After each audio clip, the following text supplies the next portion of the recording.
Hampir 6 tahun berlalu, emak pergi meninggalkan aku. Belum lagi reda kesedihan, aku telah kehilangan 5 lagi ahli keluarga besarku. Terasa baru semalam mereka pergi. Syafiq, Farizul, Abang Lah, Kak Murni dan Abang Lee. Mereka semua telah tiada. Syafiq, anak ketiga Abang Lah. Abang aku yang nombor 4. Dia tinggal di Shah Alam. Aku jarang berjumpa dengan anak saudaraku ini. Hanya musim cuti sekolah dan hari raya. Barulah nampak kelibat Syafiq. Dia seorang anak yang agak nakal sejak dari kecil. Dari sosok tubuhnya yang agak sasa itu, semua tidak menyangka bahawa Syafiq mengidap kanser limfoma. Itu pun dia baru tahu. Kanser tahap akhir. Syafiq hanya sempat menjalani kemoterapi sebanyak 2 kali. Sel-sel kanser itu terlalu agresif, menyebabkan ubat kemo itu sendiri telah menyerang sel-sel lain di dalam badan Syafiq. Sel-sel kanser itu juga telah merebak ke seluruh organ penting. Syafiq terpaksa dimasukkan ke ICU pada 4 September 2019. Rawatan dialisis perlu dilakukan kerana buah pinggang Syafiq telah kering. Dia juga mengalami pendarahan hidung akibat kekurangan platelet di dalam darah. Kata doktor, sebarang kemungkinan boleh berlaku. Harapan untuk pulih adalah tipis. Pada jam 7.59 malam, Syafiq telah pergi buat selama-lamanya. Al-Fatihah buat Syafiq. Farizul anak saudaraku juga. Faiz, nama panggilan manja mamanya. Dia adalah anak sulung kepada adik lelaki aku. Pemergian Faiz yang tidak disangka-sangka amat mengejutkan kami sekeluarga. Faiz terlibat dalam satu kemalangan maut di Lebuh Raya Shah Alam pada 4 Jun 2020. Dia terbabas semasa melalui selekoh ketika menaiki motosikal. Faiz baru saja membeli motosikal itu. Dia baru mendapat kerja setelah menamatkan pengajian di universiti. Kawan Faiz yang turut menunggang motosikal di belakang menyaksikan segala musibah yang berlaku. Kata kawan Faiz, tayar belakang motosikal Faiz bergoyang sebelum hilang kawalan dan melanggar penghadang jalan. Semasa menerima panggilan daripada kawan Faiz, adik lelaki aku ingatkan ia kemalangan biasa. Mungkin ada calar sikit di bahagian badan. Tapi setelah tiba di hospital, Faiz sebenarnya cedera parah di bahagian muka dan badan. Faiz tidak sedarkan diri dan terpaksa ditidurkan. Ya Allah, aku dan adik-beradik di kampung hanya mampu berdoa agar Faiz dapat diselamatkan. Namun, takdir penentu segalanya. Faiz telah pergi buat selama-lamanya setelah 2 jam lebih bertarung nyawa. Inna lillahi wa inna ilaihi raji'un. Al-Fatihah buat Faiz yang meninggal pada usia 26 tahun.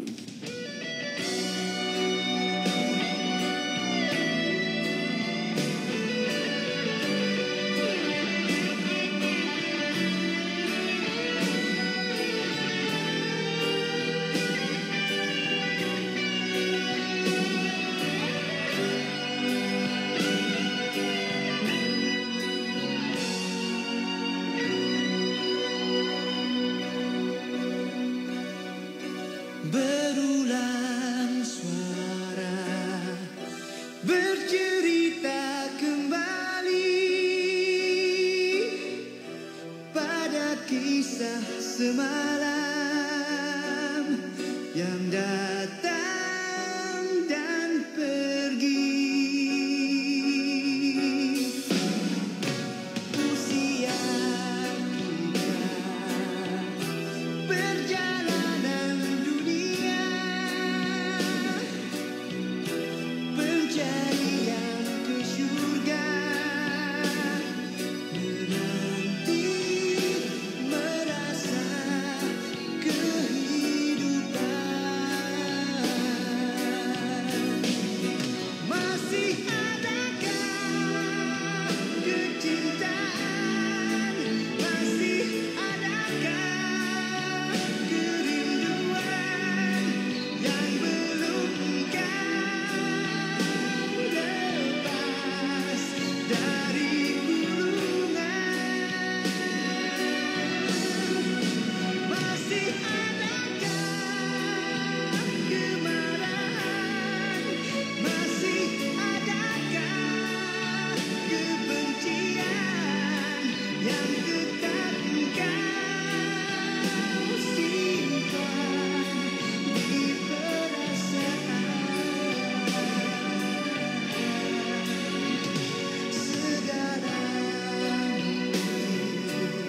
Abanglah anak kebanggaan ayah aku.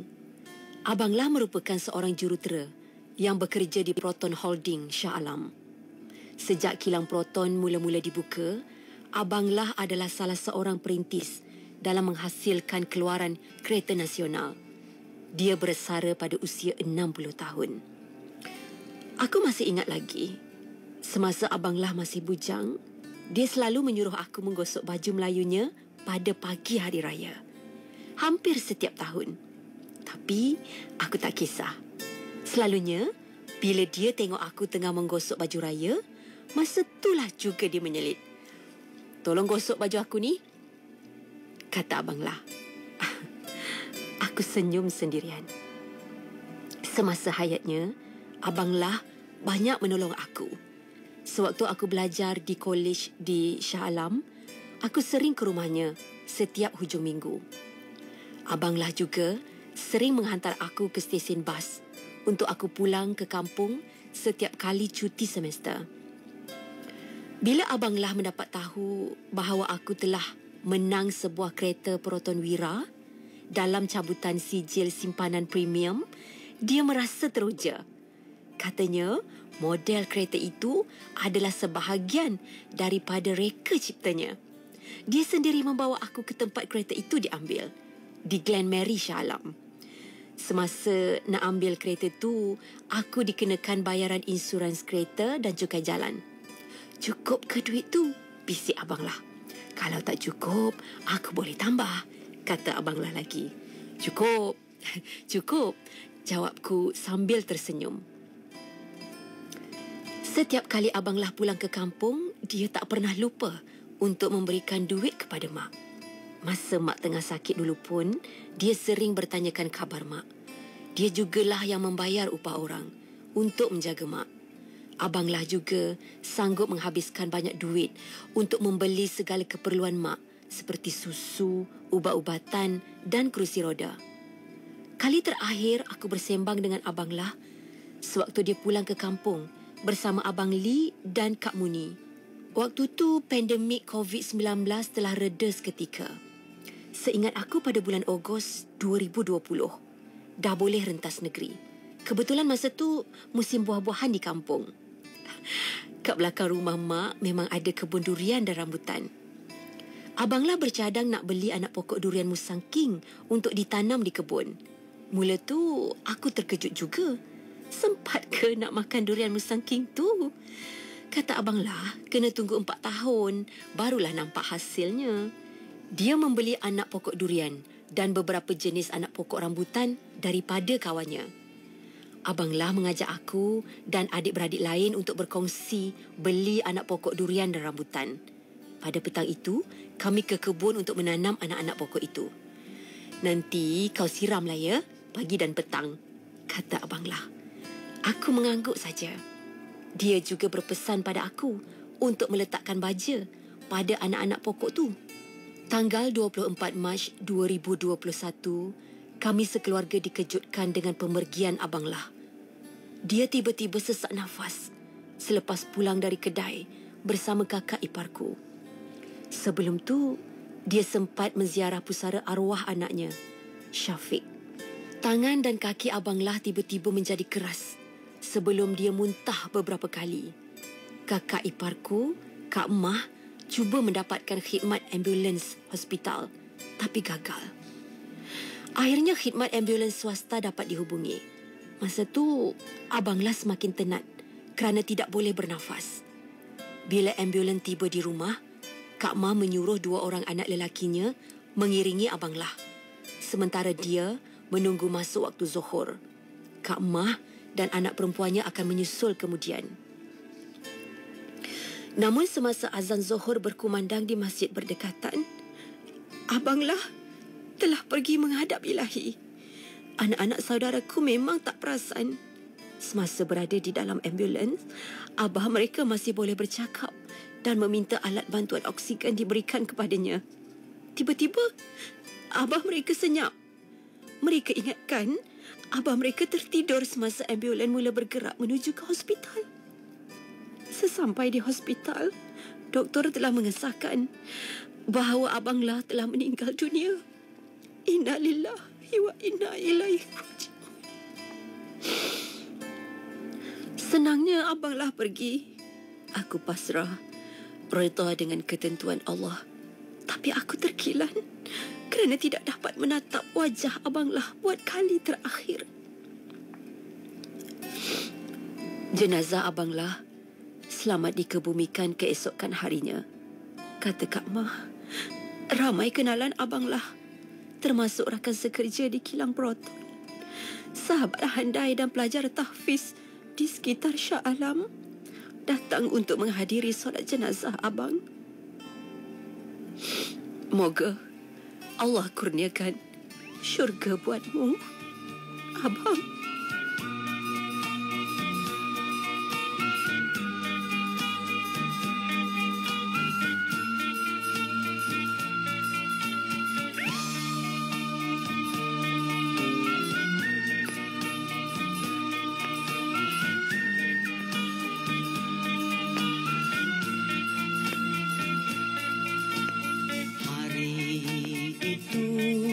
Kita bersua, tidak kuduga buat kali terakhir kita bercerita kisah lama, seakan tak mungkin ada kesudahannya.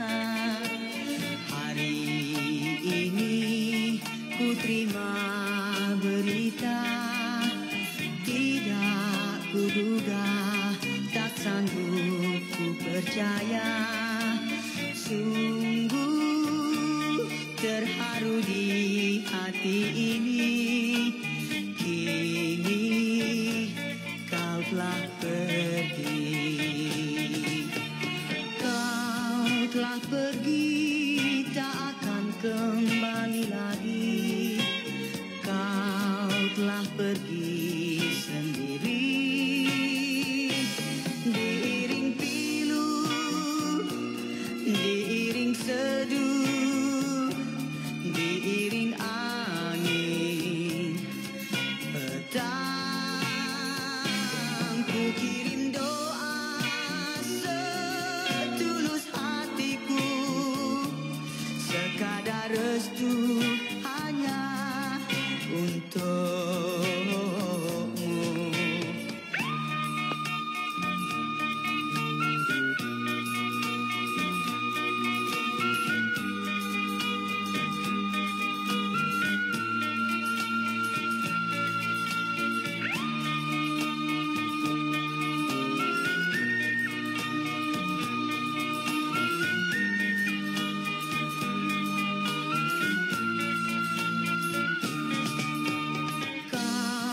Telah pergi, tak akan kembali lagi. Kau telah pergi sendiri, diiring pilu, diiring seduh, diiring angin petang. Ku kirim doa setulus hatiku, sekadar restu hanya untukmu.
Kak Muni, dia adalah isteri kepada abang sulungku, Abang Lee.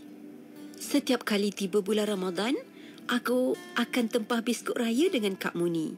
Dan setiap kali itulah, mesti aku akan tanya. Satu jenis biskut yang jarang dibuat orang. Kak Muni, buat tak biskut kana? Tanyaku. Oh, Zarina nak biskut buah kana ke? Boleh. Itulah jawapan yang aku harapkan. Memang Kak Muni tahu biskut kegemaran aku. Kali terakhir aku bercakap dengan Kak Muni juga sama dengan Abang Lah dan Abang Lee. Masih terbayang di ingatanku. Petang itu, aku melihat Kak Muni mengutip biji getah semasa kami menanam anak-anak pokok durian dan rambutan di kebun. Aku bertanya pada Kak Muni, Kak Muni nak buat apa dengan biji getah tu? Aku turut sama mengutip biji-biji getah yang jatuh berselerakkan di celah daunan kering. Kak Muni nak buat main congkak dengan cucu. Nanti kalau Zarina kutip lagi, tolong simpan ya. Aku tak menyangka itulah permintaan terakhir Kak Muni pada aku sebelum perkara buruk berlaku padanya. Memang apa yang kita impikan tidak selalunya akan menjadi kenyataan. Selepas kematian Abang Lah, Abang Lee pula jatuh sakit. Ada ketulan kecil di bahagian buah pinggangnya. Doktor pakar telah mengambil sampel pada buah pinggang kiri Abang Lee. Beberapa ujian dilakukan untuk mengetahui punca sebenar penyakitnya.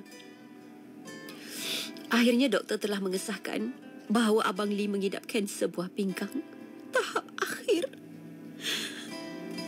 Allahu Akbar. Kata Abang Lee, sel-sel kanser itu telah merebak ke beberapa organ termasuk hati dan paru-paru. Nak buat pembedahan, risikonya amat tinggi disebabkan faktor umur. Doktor juga tidak menyarankan rawatan kemoterapi dibuat kerana ubat kemo itu sendiri boleh menyebabkan Abang Lee semakin sakit. Malam itu pada bulan Jun 2021, Abang Lee terpaksa dikejarkan ke hospital kerana mengalami pening yang teruk dan muntah-muntah. Semasa berada di hospital, doktor telah mengesahkan bahawa Abang Lee mendapat serangan strok. Masa tu virus COVID-19 telah menular di serata tempat. Tiada seorang pun yang dibenarkan menemani Abang Lee semasa berada di wad. Pihak hospital hanya akan menelefon waris terdekat untuk memberitahu keadaan terkini Abang Lee. Kak Muni pula hanya sempat bertemu sekejap saja dengan Abang Lee. Itu pun semasa Abang Lee dihantar ke Hospital Kuala Lumpur untuk menjalani ujian MRI. Setelah 2 minggu berada di hospital, Abang Lee dibenarkan pulang ke rumah. Namun, Allah telah mengaturkan segala takdir yang menimpa keluarga Abang Lee. Hanya beberapa jam Abang Lee berada di rumah, Kak Muni pula terpaksa dihantar ke hospital.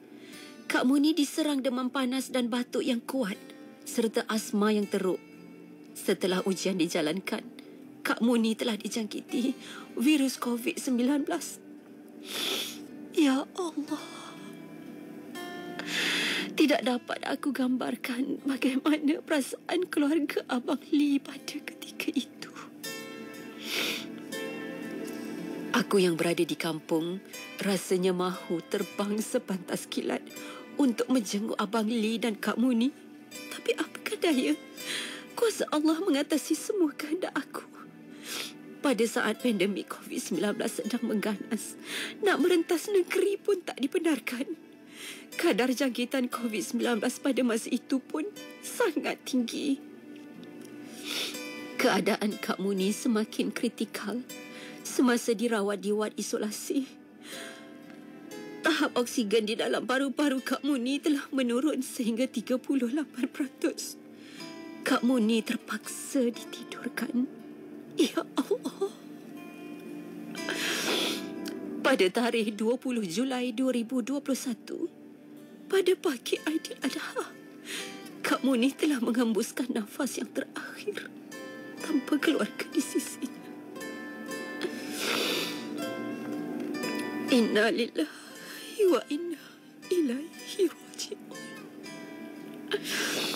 Virus maut itu telah merakut nyawa kakak iparku. Jenazah Kak Muni telah selamat dikebumikan mengikut SOP yang telah ditetapkan oleh pihak hospital. Paling menyedihkan, Abang Lee dan anak-anak tak dapat menatap wajah Kak Muni buat kali terakhir. Tak dapat mengiringi jenazah Kak Muni hingga ke liang lahat. Jiwa aku kosong. Tiada lagi biskut buah kana kegemaranku. Tiada lagi biji-biji getah untuk dikutip. Semuanya tinggal kenangan. Selepas Kak Muni meninggal, Abang Lee dijaga oleh Fa, anak bongsunya. Sejak pemergian Kak Muni, tahap kesihatan Abang Lee semakin hari semakin merosot. Anak saudaraku pula terpaksa meninggalkan ayahnya sendirian di rumah untuk keluar bekerja. Abang Lee hanya terlantar di atas katil keseorangan dan tidak boleh bergerak ke mana-mana. Tanggal 12 Mac 2022, aku dan adik-beradik di kampung berpakat untuk ke rumah Abang Lee di Shah Alam untuk melihat sendiri keadaannya. Melihatkan sosok tubuhnya yang telah kurus, kaki yang membengkak dan tangan yang telah mengeras. Memang amat menyedihkan, kata Fa. Dia tak mampu untuk menguruskan Abang Lee seorang diri kerana adik-beradik yang lain berada berjauhan darinya. Kedatangan kami pada petang itu sedikit sebanyak telah menceriakan Abang Lee. Dia masih boleh bercerita dan tersenyum. Kalau ikutkan hati, mahu saja aku membawa Abang Lee balik ke kampung. Tapi dia tak nak. Setelah aku pulang ke rumah, keadaan Abang Lee semakin lemah. Dia dah tak mahu makan dan minum. Abang Lee sempat berpesan kepada Fa untuk menghantar WhatsApp di dalam grup adik-beradik aku. Dia meminta maaf dengan semua adik-adiknya. Abang Lee seolah-olah sudah tahu bahawa dia akan pergi tak lama lagi. Aku sedih. Teramat sedih. Pada malam itu, Abang Lee telah dikejarkan ke Hospital Shah Alam kerana telah tidak sedarkan diri. Abang Lee semakin azab. Dia terpaksa diberi alat bantuan pernafasan. Dengan kata lain, Abang Lee telah ditidurkan pada tarikh 10 April 2022 bersamaan 9 Ramadan 1443 Hijriah.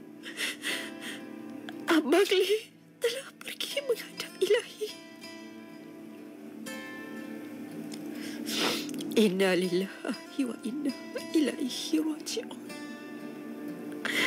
Abang Lee dah tak ada. Kau pergi pada bulan yang mulia, bulan Ramadan, penghulu segala bulan. Tiada lagi kenang-kenangan indah, hanya kenangan pahit yang terpaksa ditelan. Kita semua adalah milik Allah. Kita semua akan dijemput suatu hari nanti.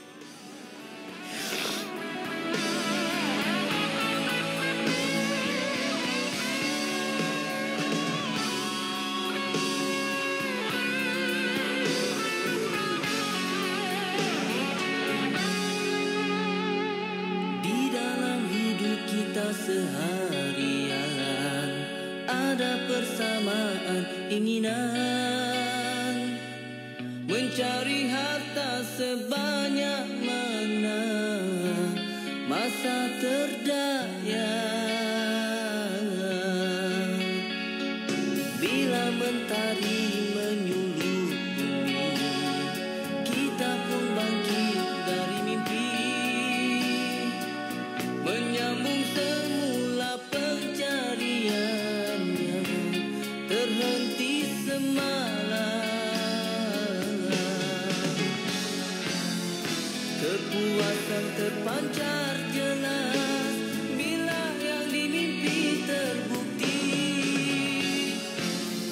Dengan kekayaan yang dimiliki masih tidak lagi mencukupi. Memang begitu sikap manusia, tidak puas dengan yang ada, seolah harta di dunia bisa bawa ke sana.